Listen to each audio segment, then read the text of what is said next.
Broadway Beat. Broadway. Broadway Beat. Broadway Beat. Broadway Beat. Broadway. Listen to the Broadway Beat. Broadway makes you want to move your feet.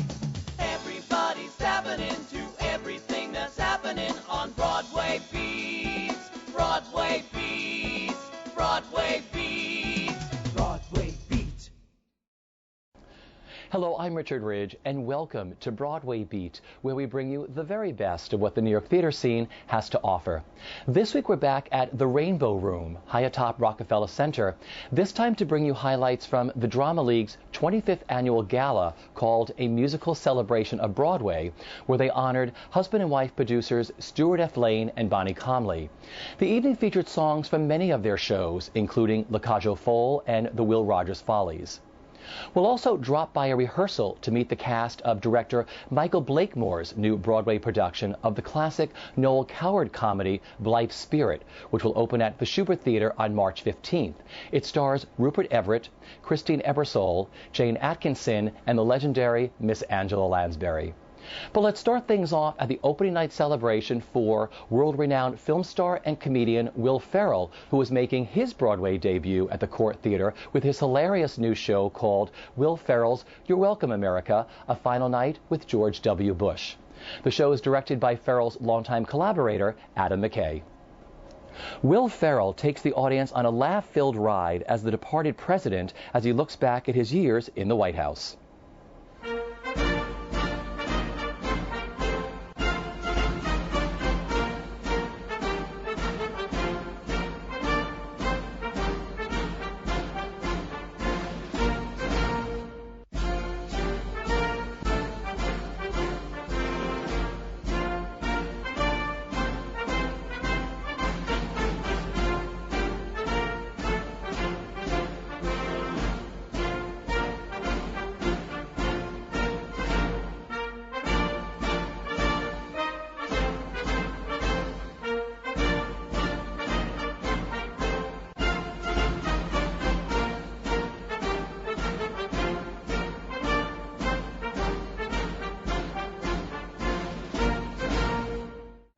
Actually, it started with, I told Will, I said, we've always done an occasional Bush video throughout the last 8 years, and especially once he left SNL.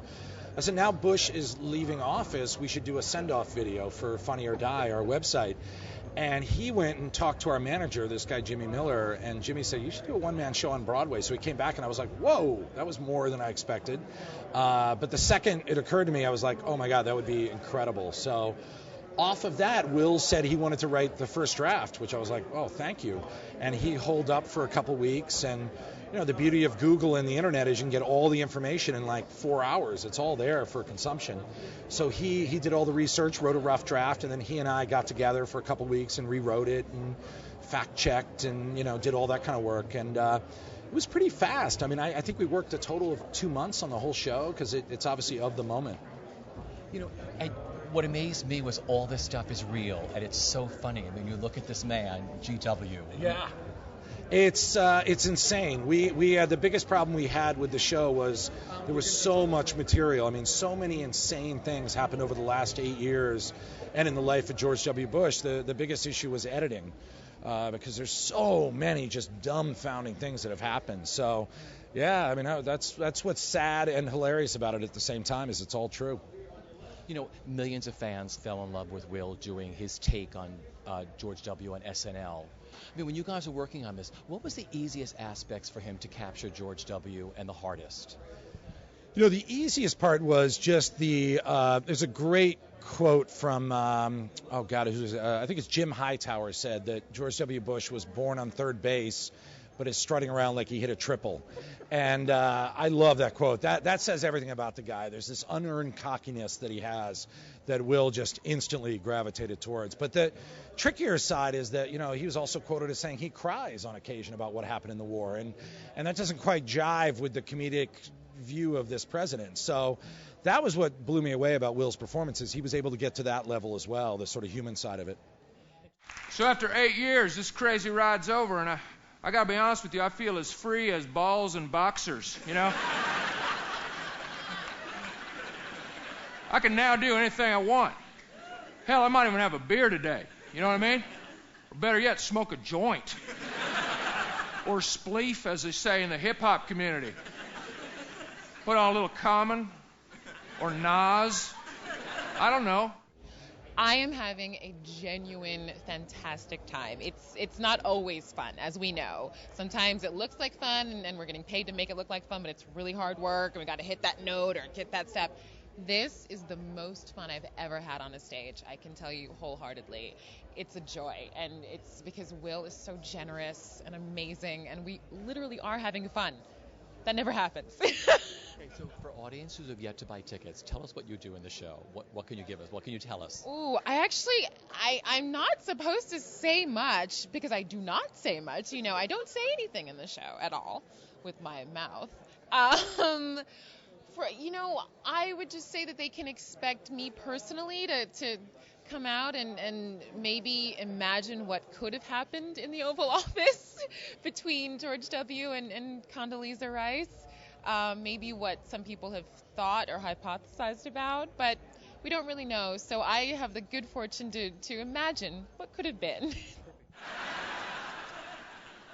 But let it be known here and now, I'm a Texan through and through, okay? A Texan who was born in Connecticut, went to boarding school in Massachusetts, and college at Yale and Harvard. I would have gone to the University of Texas for law school, but there was one issue. I was not accepted.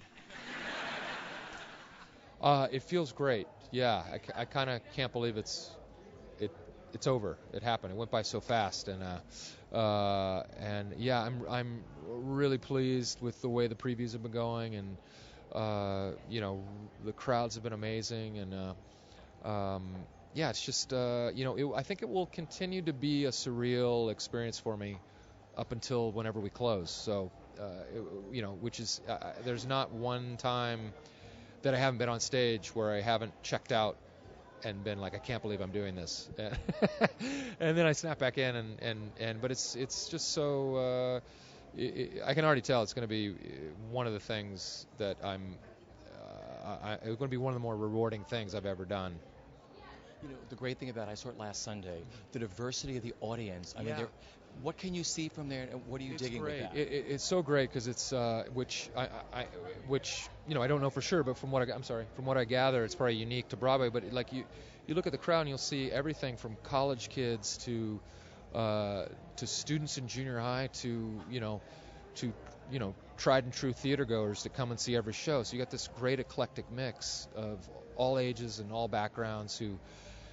Some are there who are just fans of mine. Others are there who love political humor. So it's this great mix, and it's just it's kind of a party every time we do the show. Just talk about this journey a little bit, because this started as something else when you first started working on this. I mean, it wasn't going to be a show right away. There was going to be other things, and then it turned into something else, and here you are on Broadway. Yeah.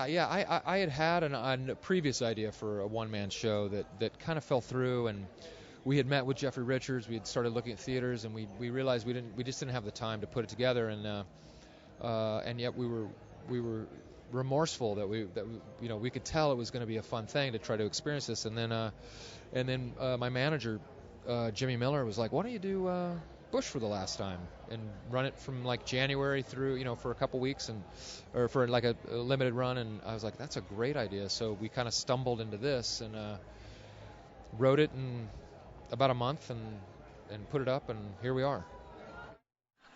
But this is the book I'm probably going to be remembered for most, and within it is the story of the pet goat. The pet goat is the story of a girl's pet goat that eats everything in its path. The girl's parents want to give the goat away, but she defends it. In the end, the goat becomes a hero when it butts a car robber into submission. A mere 8 months into my presidency, on September 11th, I'm interrupted from reading one of the more fascinating stories I've ever come across, with news that the world as we know it has gone cuckoo. So stunned was I by the news of the day's events, combined with the power of the narrative of the pet goat, that I just sat there in silence for more than 7 minutes.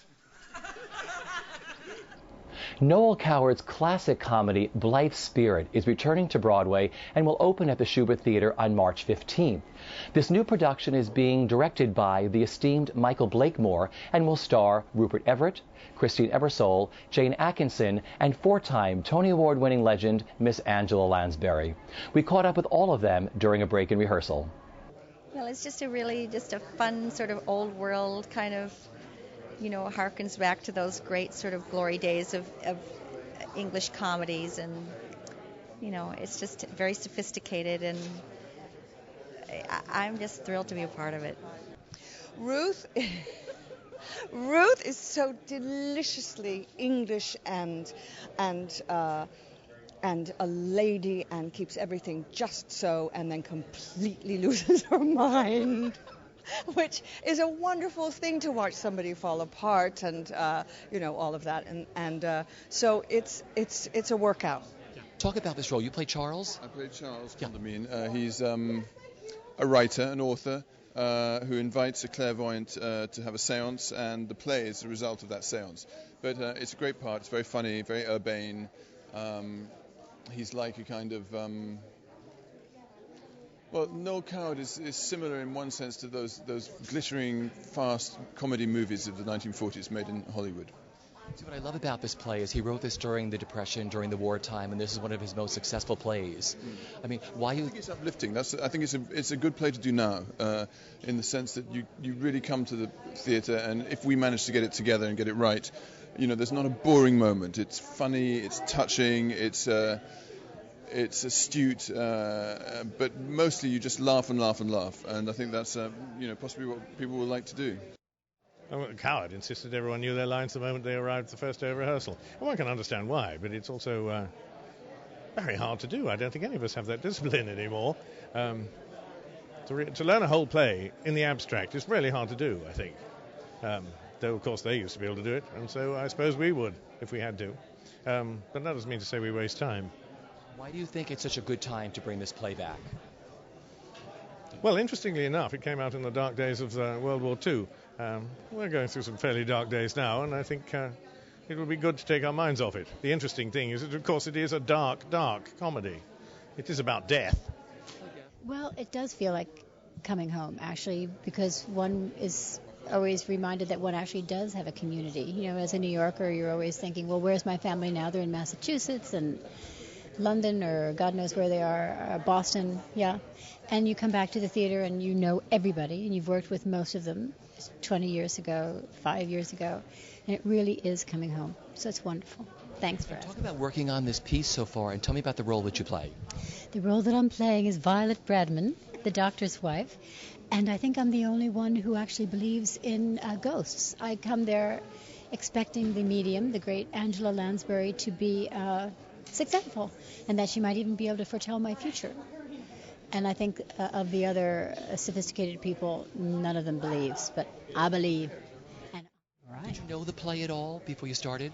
I think every actress kind of knows BLITHE SPIRIT somewhat, but rereading it, you realize how much more it has that from the last time. I remember, ghosts and tra-la-la, Noel Coward, la-la-la, but it's of course it's a lot more. It was written exactly when the dark clouds were hanging over Europe, and he was in Wales, apparently, with Joyce Carey. Do you know that novelist, Joyce Carey? Wonderful, Horse's Mouth. And they wrote a distraction. So I'm on for a distraction, aren't you? Well, it's one of Noel Coward's great plays, and he wrote a lot of very good plays. He wrote it in the midst of the war, World War II, when things were at their darkest. And he decided that the country, that's Britain, needed something to cheer it up during that terrible period of loss, etc. So he wrote this in about 3 weeks. And it turned out to be his most successful, most enjoyed play. It's a comedy. It's hilarious. I played the most outlandish character you can possibly imagine, and that makes it great fun, I mean, I get to do, well, the sky's the limit. You have to wait and see. I wanted to direct it because it's a good play. I mean, I'd seen it as a child a long, long time ago. I hadn't read it since. I know that it's Coward's most frequently revived play, and I read it and was very pleasantly surprised because it still seems very fresh. It's beautifully built. It's his only play which is described as a farce. He calls it an improbable farce. And like all farces, it's really well constructed, with a lot of surprises along the way and some great opportunities for actors, and is, I think, very funny. Matchmaker, plan me no plans. I'm in no rush. Maybe I've learned playing with matches a royal can get burned. So bring me no ring, pound me no broom, bind me no fine, catch me no catch, unless he's a matchless man.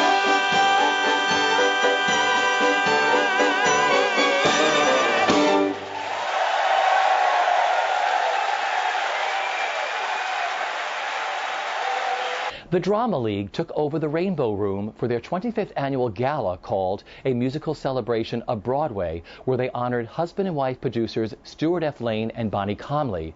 The evening featured many of their shows, including original cast members from La Cage aux Folles and the Will Rogers Follies.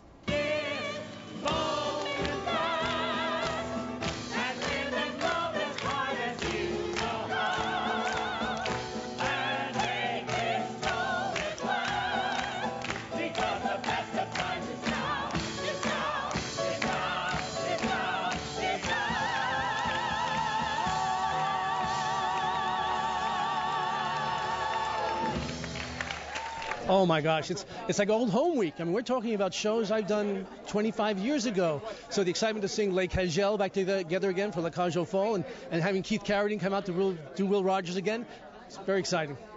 And this is obviously a benefit for the Drama League. Tell me what that means to you, because you've done many of their events, especially in May. Well, I was fortunate enough to actually work with several of the directors that have gone through the program that they have here, the directors program.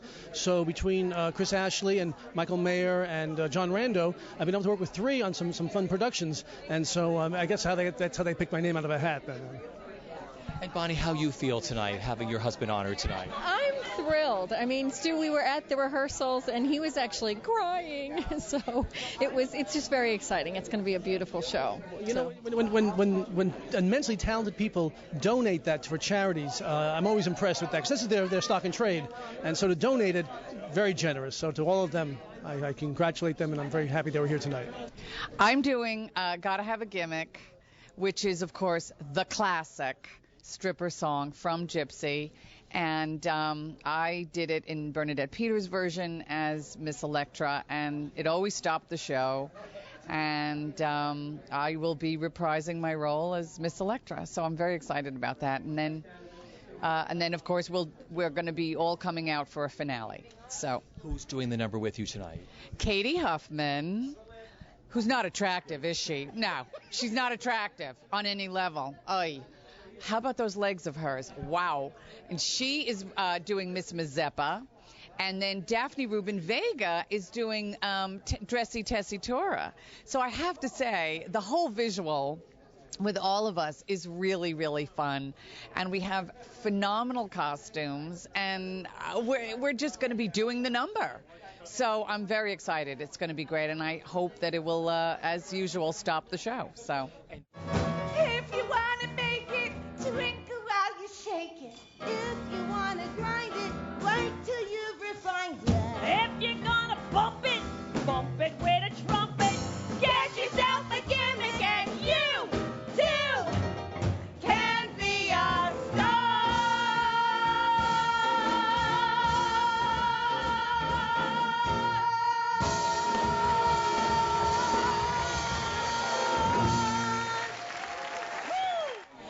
Well, my first Broadway show was La Cage at the Palace, and that was actually the show that closed the Palace the first time. And then I was in the show that reopened the Palace, which was Will Rogers Follies. So I've known Stuart literally since I was a teenager. And, thank God for Stuart. He's one of those tried and true fans of the theater, and, what can I say? He's a real lover of the arts. I love Stuart. You know, when you were working on La Cage aux Folles, I knew Jerry Herman all during that time period because I worked at Backstage, and there were many backers auditions for this musical there. And there wasn't a gay musical on Broadway. No one knew what this was really going to be. At what point did you realize that La Cage was going to be a big hit? Well, I was actually not. I was a little too young to be in the absolute original cast. So when I was 18, I got into the Los Angeles cast. And then I came to New York. So I think I was still a little oblivious. You know, I was so young. I really didn't know what was going on. I took it for granted. And I just had a ball. It was so fun. And at that age, it didn't occur to me that this wasn't done all the time. You know, I performed all the time. I was a ballet dancer. In my world, anything went. So it's really now that I'm older and I can look back and be so proud and so, just proud that I am a member of a little piece of history, a huge piece of history actually, with La Cage. Yeah. So now. Yeah, I never left the show. Well, they couldn't pry me away. So take me back to the beginning of working on this show with this incredible, with Jerry Herman, Arthur Lawrence, Harvey Fierstein, everybody involved with this show. It was a dream come true. I remember my first audition with Arthur Lawrence. I didn't know who he was. I knew who he was, but I didn't know it was him. And I treated him like a stagehand. I had no idea. He was helping me through the audition. It was serious. Finally, after he said, you're going to come back tomorrow. And I said, who are you? He said, Arthur Lawrence. And I said, Arthur, no one's ever been this nice to me at an audition. Thank you. And I walked out and went, oh, my God, that's my side story, Gypsy. So I felt a little foolish, but I never let him know that I didn't know who he was. I mean, you know what I mean. Yeah. Well, the Drama League has been very good to me. You know, they've honored me, and they're very, very important. And Bonnie and Stuart are very wonderful people. And so I just said yes. You know, anything that involves the theater, of course, and the Drama League is the theater. Now, what are you singing tonight? I'm singing I Love Paris and C'est Magnifique. I Love Paris and C'est Magnifique. David Crane wrote a really terrific arrangement. And so it's different for me because I did Can years ago with the Rockettes, and I did both parts, and Claudine and Pistache. So it'll be fun. I love Paris. Why, oh why do I love Paris? Because when love comes in and takes you for a spin, ooh la la la, c'est magnifique. When every night your loved one holds you tight, oh la la la, c'est magnifique. The Drama League, I'm just a big supporter of the work that they do and how they nurture the directors, our new directors, and all really artists and contributors to the theater. And Stuart and Bonnie, I haven't worked with them, but everybody I know who works with them talks about what just great people they are and how devoted they are to their productions. And Stuart and I have been trying to have lunch for 2 years, so I thought, we haven't been able to do that, so damn it, I'm going to co-host, which I'm doing with the fabulous Julie White tonight, and also performing a number with Jackie Green. Jackie Green, oh my God, Jackie Green. We know Jackie Green. Do you know you're doing it? No, Jackie Hoffman. So sorry, Jackie Hoffman and Jackie Green. Yeah, the grass is always greener from Woman of the Year. You saved the whales in Newfoundland. That's wonderful. What's so wonderful? You can run a household and make weird sounds. It's wonderful. What's so wonderful? First you have a breakdown. You're always in the magazines. Key change, that's wonderful. What's so wonderful? You can hold a husband. That's wonderful. What's so wonderful? There's more to life than husbands. I could use a husband. You can have my husband. I've already had your husband. Think about it, dearie. Think about it, dearie. The grass is always greener on someone else's yard.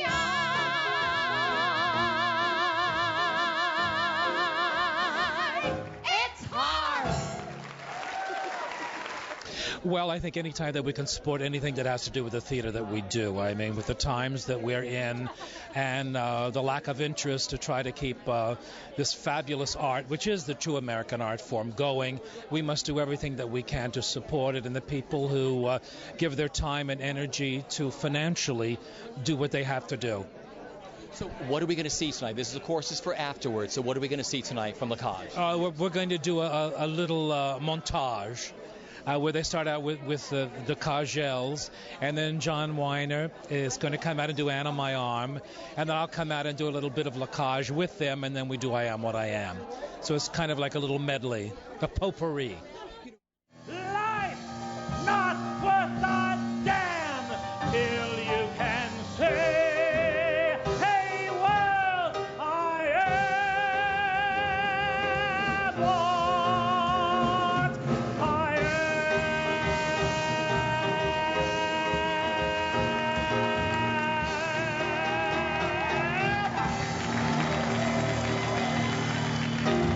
Absolutely, le crème de la crème. Yeah, yeah. It was an extraordinary, wonderful, joyful time.